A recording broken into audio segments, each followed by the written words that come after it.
Hello and welcome to the Student Desha, and today we are going to discuss some important questions related to soil mechanics.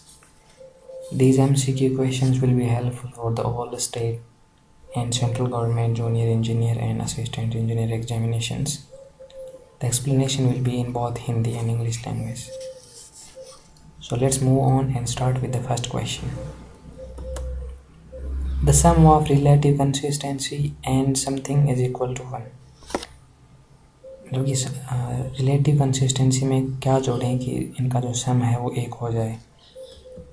Liquidity index, plasticity index, toughness index, permeability limit. तो screen पे आप एक formula देख रहे हैं कि consistency index है, relative consistency है, उसका फॉर्मूला है WL minus W upon WL minus WP। और दूसरी तरफ लिक्विडिटी इंडेक्स का जो फार्मूला है वो है W minus WP upon WL minus WP। अगर लिक्विडिटी इंडेक्स और रिलेटिव कंसिस्टेंसी दोनों को अगर हम ऐड करें तो आप देख सकते हैं कि इनका सम आ रहा है 1। तो ऑप्शन करेक्ट कौन सा हो जाएगा? Relative consistency plus liquidity index. So option A is correct. I hope सभी को समझ में आ गया होगा। Minimum size of particles of silt soil is 0.002 mm, 0.04 mm, 0.06 mm, 0.08 mm। तो हम सभी जानते हैं कि जो सिल्ट का जो मिनिमम साइज है वो 0.002 mm है। और ये साइज क्या मैक्सिमम होता है किसका? क्ले का। अगर सैंड का पूछ लिया जाए तो कितना होगा? 0.75 से 4.75। ठीक है, ऑप्शन ए करेक्ट हो जाएगा इसमें। The over-consolidation ratio of an over-consolidated clay is less than 1, 1, more than 1, none of these. So OCR का फॉर्मूला क्या होता है? OCR is equal to maximum load beared in the past upon the applied load in present. So if we consider the over-consolidated clay bear more load in past as compared to the present load. So ratio will be more than 1. Option C is correct answer. Under-rimmed piles are generally driven, bored, precast, all the above. So driven piles वो होती हैं जिनका hammer से अपना strike करते रहते हैं। जैसे सीट पाइल्स को है ड्रिवन करते हैं, तो सीट पाइल्स हैं वो ड्रिवन पाइल्स हैं। सो ये ऑप्शन इनकरेक्ट है। प्री कास्ट होती है, उनको पहले कास्ट कर लेते हैं। बोल्ड पाइल्स होती हैं वो कौन सी थी? अंडर रिम्ड पाइल्स होते हैं जिनको बोल्ड किया जाता है। तो correct answer is B. The ratio of volume of voids to the volume of soil solids in a given soil mass is known as porosity, specific gravity, void ratio, and water content. So water content is what? Weight of the water upon weight of solids. Specific gravity is what? Specific gravity is the unit weight of soil upon the unit weight of the fluid or water. So the correct answer is void ratio. Void ratio is volume of voids upon volume of solids. The coefficient of curvature defined d10 का whole square upon d30 d60, d10 upon d60, d60 upon d10 और d30 का whole square upon d60 into d10। Coefficient of curvature पूछा है। Option A और B है वो तो कोई रिलेवेंट नहीं रख रहे हैं, कोई रिलेवेंस नहीं है इनका। तो ऑप्शन सी में जो दिया हुआ है d60 अपॉन d10, ये किसका फॉर्मूला है? ये है coefficient of uniformity. Option D है वो हो जाएगा कोफिशिएंट ऑफ कर्वेचर के लिए। Option D is the right answer. Next question है the effective size of particles of soil is denoted by d10, d20, d30 and d60. So we know that the effective size of soil particle is denoted by D10. D10 means what? D10 means this is the size, that size of particle below which 10% particles exist. Okay, so option A is correct.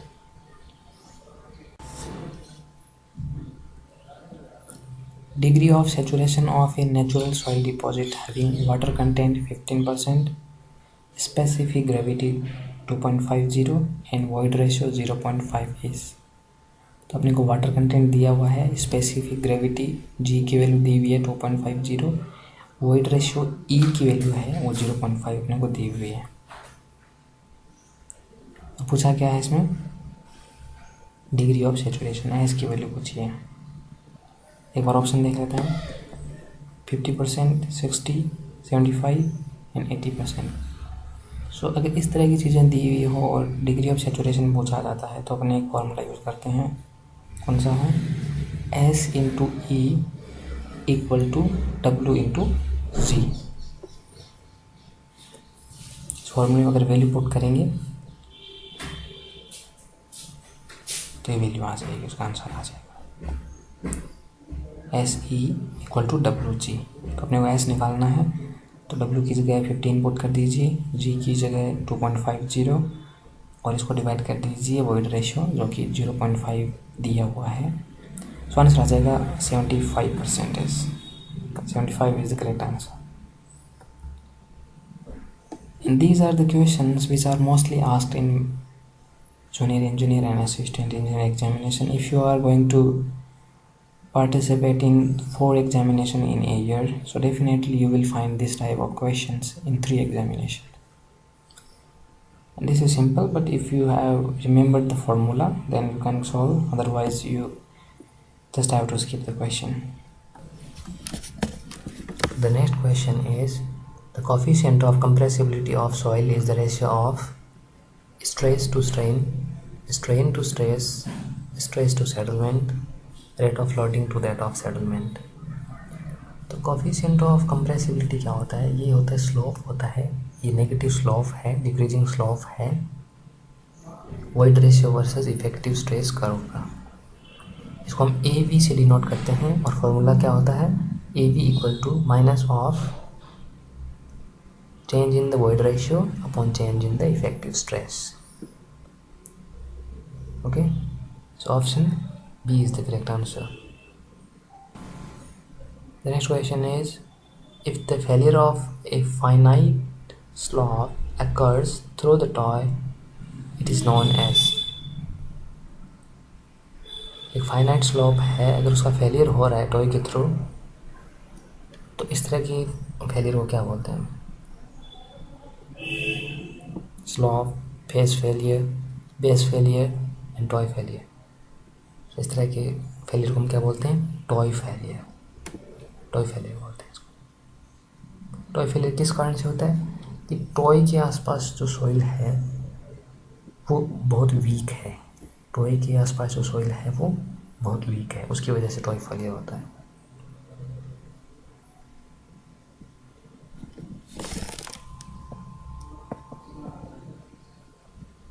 और base failure कब होता है? Base failure तब होता है जब जो failure plane है वो हार्ड स्ट्राटा के आसपास से गुजर रहा होता है, ठीक है, और सॉइल जो टॉय के आसपास है वो स्ट्रॉन्ग होती है, उस कंडीशन में बेस फेलियर हो जाता है।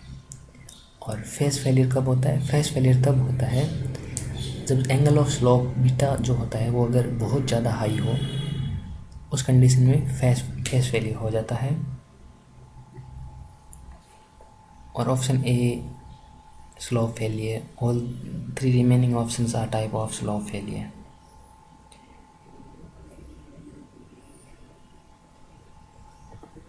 स्लोप दो टाइप की होती है, इनफाइनाइट और फाइनाइट। और फाइनाइट स्लोप है उसके 3 टाइप के फेलियर हैं, face, base and toe failure, ठीक है। सो ऑप्शन कौन सा करेक्ट हो जाएगा? D.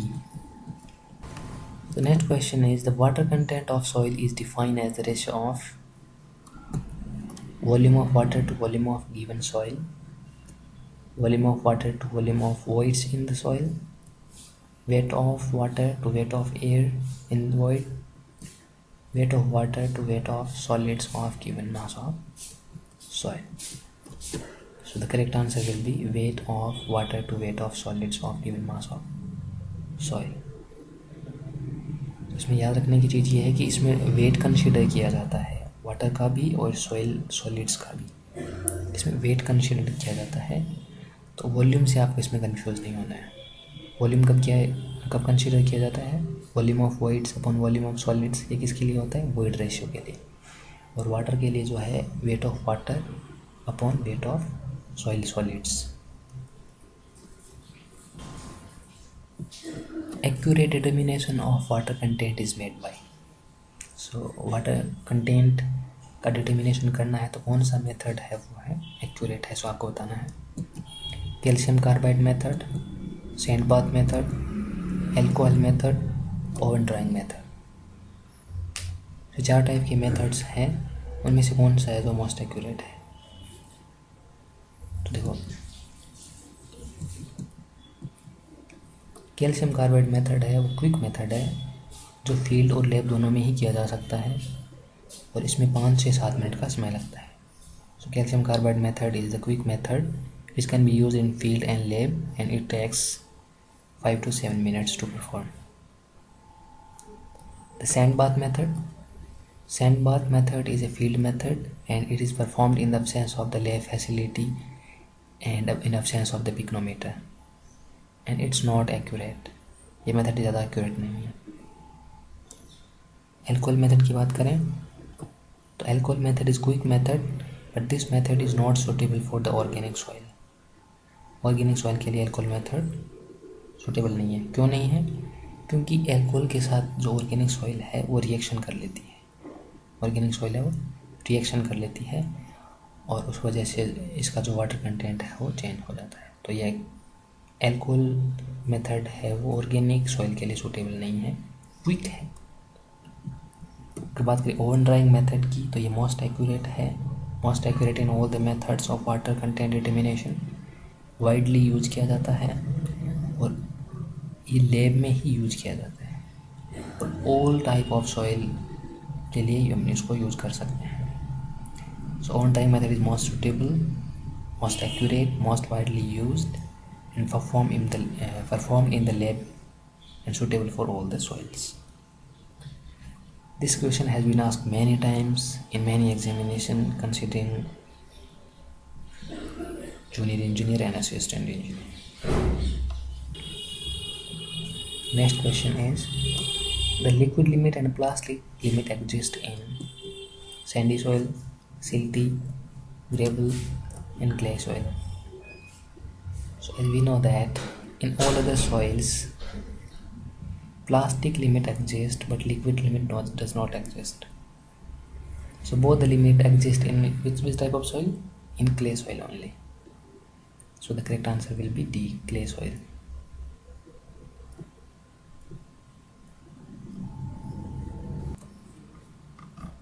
So the next question is the ratio of weight of given volume of soil solids to the weight of an equal volume of distilled water at the given temperature is known as porosity, specific gravity, void ratio and water content. So the porosity is what? Porosity is ratio of volume of voids upon the total volume. Void ratio is volume of voids upon volume of solids and water content is weight of the water upon the weight of soil solids. So the correct answer is specific gravity. Specific gravity is defined as the ratio of unit weight of soil solids to the standard fluid density or unit weight. So simply we can say that the specific gravity is the ratio of unit weight of the soil solids upon the unit weight of the water. Move to the next question. A soil has bulk density 2.30 gram per centimeter cube and water content 15%. The dry density of the sample is 1 gram per centimeter square, 1.5 gram per centimeter cube, 2.0 gram per centimeter cube, 2.5 gram per centimeter cube. So option A is incorrect because it is given as unit is gram per centimeter square, which is incorrect. So you know the formula, a relation between the bulk density and the dry density. That is what? The dry density or dry unit weight is equal to the bulk unit weight upon 1 plus water content. इसमें कई लोगों को confusion हो सकता है कि sir density और unit weight आप मतलब एक कैसे मान रहे हो रिलेशन में एक इसलिए यूज़ कर सकते हैं ये फॉर्मूला क्योंकि दोनों साइड ही जो है इसमें वॉल्यूम से मल्टीप्लाई या वेट से ग्रेविटी से मल्टीप्लाई या डिवाइड अपन कर सकते हैं. तो ये फॉर्मूला हम यहाँ पे यूज़ कर सकते हैं. अगर फॉर्मूले में वैल्यू रखेंगे बल्क डेंसिटी या बल्क यूनिट वेट की तो 2.30 रख देंगे और वाटर कंटेंट जो है 0.15 परसेंटेज है, इसको फ्रैक्शन में लिख देंगे. उसकी वैल्यू क्या आ जाएगी 2 ग्राम पर centimetre cube.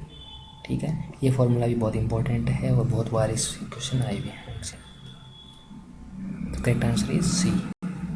The next question is the clay soil mainly consists of kaolinites, montmorillonite, illite, all the above. So ये तीन तरह के जो मिनरल्स हैं वो क्ले में पाए जाते हैं, ये सभी को पता होगा. केओलाइट, इलाइट एंड मोंटमोरिलोनाइट. मोंटमोरिलोनाइट है वो रिस्पॉन्सिबल है इसके स्वेलिंग एंड श्रिंकेज प्रॉपर्टीज़ के लिए. So correct answer is all the above. इसमें सबसे ज़्यादा आप कहेंगे प्लास्टिसिटी कौन प्रोवाइड करा रहा है? सबसे ज़्यादा मोंटमोरिलोनाइट होगा और सबसे कम कौन सा होता? Kaolinite. Option D is the correct answer. The next question is the liquidity index is defined as a ratio expressed as percentage of plastic limit minus the natural water content to its plasticity index. Natural water content minus its plastic limit to its plasticity index. Natural water content plus its plastic limit to its plasticity index. Liquid limit minus the natural water content to the plasticity index. So liquidity index का अगर आपको formula याद है तो इसको आप कर सकते हो आराम से. लिक्विडिटी इंडेक्स का फॉर्मूला क्या होता है आप स्क्रीन पे देख पा रहे हो. जैसे लिक्विडिटी इंडेक्स का फॉर्मूला क्या है? W minus W P upon WL minus W P. इसको मॉडिफाई करके लिखें तो WL माइनस डब्ल्यू पी क्या हो जाता है? प्लास्टिसिटी इंडेक्स हो जाता है. इसको IP लिख सकते हैं. तो फॉर्मूला क्या हो गया? W minus W P upon IP. W यहाँ पे क्या है? Water content, natural water content है. WP क्या है? प्लास्टिक लिमिट है. और IP क्या होगा इसमें? Plasticity index. ये होगा natural water content minus plastic limit divided by plasticity index. तो ऑप्शन कौन सा सही हो जाएगा इसमें? ऑप्शन बी सही हो जाएगा इसमें. ऑप्शन सी गलत क्यों हुआ इसमें? क्योंकि इसमें वाटर कंटेंट और प्लास्टिक लिमिट को इसमें ऐड किया गया, तो ऑप्शन सी गलत हो गया. ठीक है. Geologic cycle for the formation of soil is upheaval, transportation, deposition, weathering. विचार ऑप्शन है. इसमें सीक्वेंस दिए हुए हैं अलग अलग, पहले कौन सा फॉर्म होगा, which one will form first. This is the sequence of the geological cycle, different steps. You just have to arrange them in the sequence. So if you are not aware about the geological cycle, I am going to display a image on the screen. Please look over it. The first of all weathering will occur, then transportation, deposition, upheaval and weathering. Okay, so इसी sequence में जो option match हो रहा है वो इसका अपना क्या करेक्ट आंसर हो जाएगा. तो इसका करेक्ट आंसर क्या हो जाएगा? करेक्ट आंसर हो जाएगा इसमें D.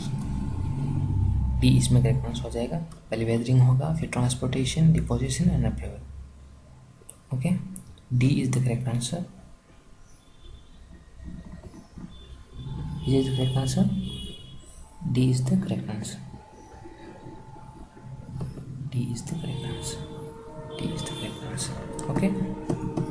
D. Select the correct range of density index ID.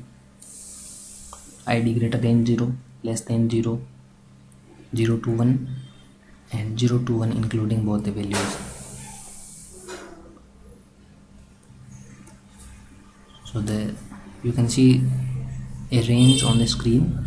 When the soil is in the loosest state, density index will be 0 and void ratio will be what? Void ratio will be maximum, because when the soil is in the loosest state, particles will be what? Particles will be far from each other, so void ratio will be maximum.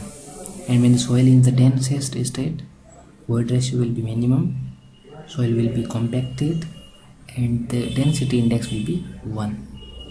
And if you consider the dense compacted sand, the value of density index will be 0.95.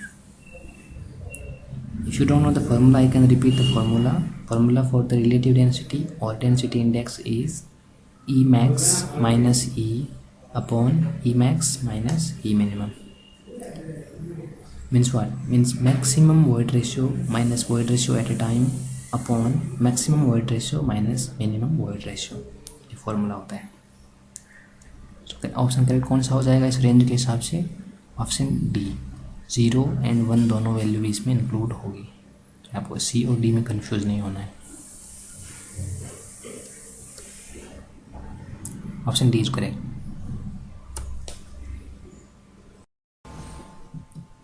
Terzaghi's bearing capacity factors NC, NQ, and N gamma are function of cohesion only, angle of internal friction only, both cohesion and angle of internal friction, none of the above. तो अपने को ध्यान में रखना है कि टर्जागी ने जो बियरिंग कैपेसिटी के 3 फैक्टर्स दिए थे NC, NQ और N गामा, तो ये एजम्पशन माना था टर्जागी ने कि जो एंगल है, जो ये जो कॉन्स्टेंट्स हैं वो सिर्फ किसके फंक्शन है? इंटरनल फ्रिक्शन एंगल के. सिर्फ ये किसके फंक्शन है, किस पे डिपेंड कर रहे हैं? इंटरनल फ्रिक्शन एंगल पे डिपेंड कर रहे हैं. सो ऑप्शन कौन सा इसमें करेक्ट हो जाएगा? ऑप्शन बी इसमें करेक्ट हो जाएगा. It is also important question and have been asked in the examination many times. You just have remember that the Terzaghi's bearing capacity factors are only the function of internal friction angle. The next question is the minimum water content at which the soil just began to crumble when rolled into threads of 3 mm in diameter is known as. तो एक experiment है, आप सभी ने किया होगा कि 3 mm diameters के थ्रेड्स में जो है वो क्रम्बल स्टार्ट हो जाता है जब एक मिनिमम वाटर उसमें अपना ऐड करते हैं. तो ये कौन सी लिमिट है? मतलब liquid limit, plastic limit, shrinkage limit and permeability limit. तो ये कौन सी हो जाएगी?